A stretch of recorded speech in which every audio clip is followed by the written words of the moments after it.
À la sortie de son village, au bout d'un sentier boisé, voici un lieu que Jean-Michel Tellière affectionne particulièrement, les berges de la Maronne. Depuis plus de 10 ans, l'élu intercommunal milite pour leur préservation. C'est un endroit merveilleux. On a l'impression d'être dans un endroit des origines de la Terre, en quelque part, avec un indice de naturalité extrême. C'est très sauvage, donc on se sent forcément bien. Cette rivière coule au sein d'une vaste forêt.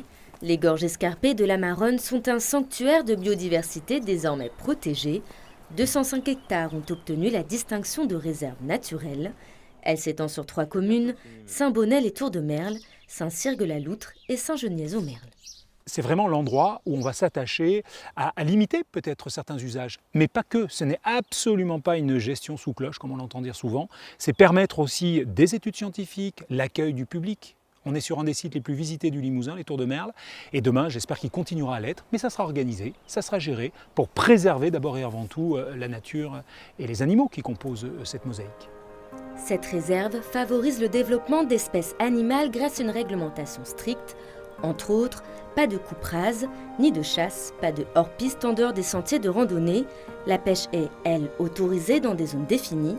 Pour le Conservatoire des espaces naturels, le site essentiellement forestier répond à une stratégie régionale. Tout ça, ça va nous permettre, nous, mais aussi en concertation et en partenariat avec des chercheurs, de travailler sur dans quel état elles sont ces forêts. On sait que là, pour l'instant, elles sont en bon état, avec une biodiversité très importante. Mais par rapport au changement climatique, comment elles vont évoluer? Comment la biodiversité va s'adapter? L'autre singularité, c'est la présence d'un site touristique au cœur de la réserve naturelle, la RNR.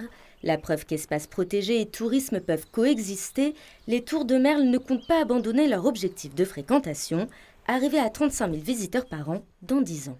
Aujourd'hui, on a vraiment envie de se placer en tant qu'ambassadeur, que porte d'entrée pour cette RNR.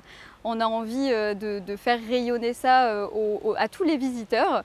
Et puis pour nous, aujourd'hui, c'est pas vraiment une contrainte puisqu'on était déjà très engagés sur le sujet. Donc les petites restrictions supplémentaires, on les prend à bras-le-corps avec plaisir. Pendant 10 ans renouvelables, l'ensemble de la réserve va être géré par le Conservatoire des espaces naturels et financé par le Conseil régional de Nouvelle-Aquitaine.